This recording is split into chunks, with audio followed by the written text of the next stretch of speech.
Dasar teori dari percobaan ini adalah generator tenaga uap sederhana adalah salah satu penerapan hukum Faraday dan hukum Lenz, di mana sering dikaji sebagai bahan pembelajaran karena generator ini secara langsung menunjukkan bagaimana prinsip-prinsip tersebut bekerja dalam menghasilkan energi listrik, yaitu dengan mengkonversikan air menjadi uap dengan cara pemanasan, di mana sumber panas tersebut berasal dari hasil pembakaran bahan bakar di ruang bakar. Namun, hukum Lenz menetapkan bahwa arus yang dihasilkan akan menghasilkan medan magnet yang berlawanan dengan penyebab perubahan flux magnetik sehingga menghasilkan gaya gerak yang menghambat gerakan kumparan. Dengan demikian, pemahaman kedua hukum ini penting dalam merancang dan mengoptimalkan efisiensi generator tenaga uap untuk menghasilkan listrik dengan efisien. Hukum Faraday merupakan hukum dasar elektromagnetisme yang menjelaskan bagaimana arus listrik menghasilkan medan magnet, dan sebaliknya, bagaimana medan magnet dapat menghasilkan arus listrik pada sebuah konduktor. Hukum Faraday inilah yang kemudian menjadi dasar dari prinsip kerja generator. Hukum Faraday dinyatakan dengan rumus sebagai berikut.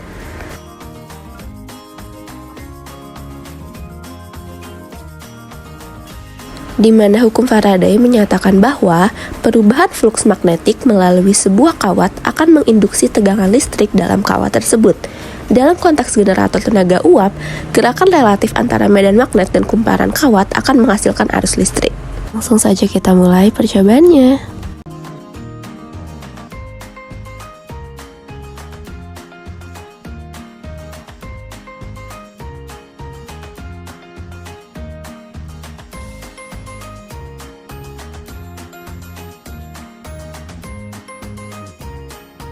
Step pertama, lilitkan kawat tembaga pada kardus berbentuk huruf H sebanyak 20 lilitan. Ulangi cara ini sampai terbentuk 3 kumparan. Setelah itu, tempel kumparan tersebut pada besi menggunakan lem tembak. Lalu, tempelkan isolasi hitam pada bagian tengah dan bawah besi. Kemudian, tambahkan aluminium yang telah dipotong berbentuk huruf L ke tengah isolasi tadi. Setelah itu, potong kardus berbentuk lingkaran dan beri lubang di bagian tengahnya. Kemudian, tempelkan kardus kecil berbentuk persegi panjang yang telah dilubangi tengahnya ke bagian kanan dan kiri lingkaran. Lalu, masukkan kabel yang telah diberi aluminium bagian ujungnya ke dalam persegi panjang yang telah dilubangi tadi. Setelah itu, masukkan kumparan pada bagian tengah kardus dan lubangi kembali bagian tengahnya seperti pada video, dan masukkan sisa kabel aluminium tadi ke bagian tengah tersebut. Kemudian, tutup sekelilingnya menggunakan kardus seperti pada video.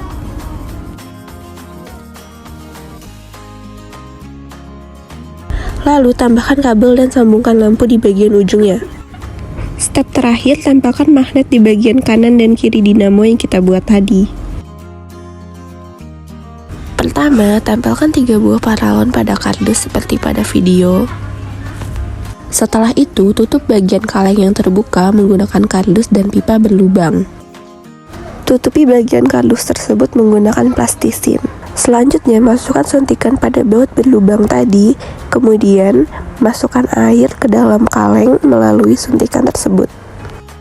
Kemudian, tempelkan kaleng dan suntikan tadi ke atas paralon yang telah kita tempel di kardus. Lalu tempel kembali 1 buah paralon di bagian belakang kardus sebagai tumpuan untuk meletakkan dinamo.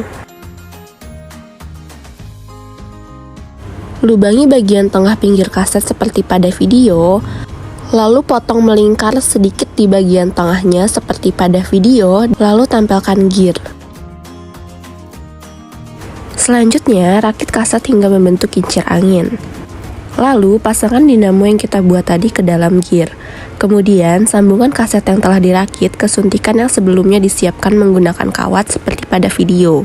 Tempelkan lampu ke kardus menggunakan lakban hitam agar lampu tidak bergerak-gerak.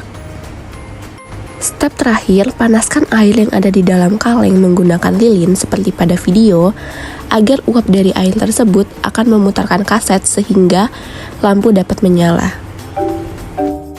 Cara kerja dari alat ini yaitu panas dari lilin digunakan untuk menguapkan air di dalam kaleng atau tabung penguap. Kemudian uap ini akan memberikan tekanan pada piston atau suntikan sehingga piston dapat bergerak maju mundur.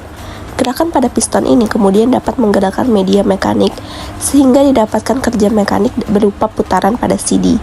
Putaran ini lalu menggerakkan kumparan dan menyebabkan rotasi di dalam medan magnet, sehingga arus listrik keluar dari sebuah generator dan menyebabkan lampu menyala.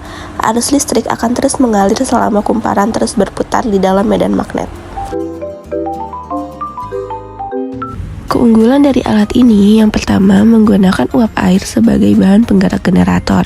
Kedua, tidak seperti versi yang lama di mana alat ini dapat bergerak otomatis ketika uap mengalir masuk ke dalam piston. Ketiga, biaya yang dikeluarkan lebih terjangkau. Sedangkan kelemahannya yang pertama yaitu tidak tahan lama karena menggunakan bahan seadanya. Dan yang kedua yaitu kerja alat tidak begitu lama karena tabung yang digunakan berukuran kecil sehingga hanya dapat menghasilkan uap dalam jumlah yang tidak terlalu banyak. Saran untuk pengembangan kedepannya dari kami yang pertama yaitu bahan dari alat yang digunakan dapat diganti dengan bahan-bahan yang lebih kokoh. Kedua, tabung yang digunakan dapat diganti dengan tabung berukuran lebih besar agar uap yang dihasilkan lebih banyak dan alat dapat bekerja lebih lama. Sekian dari kami, terima kasih.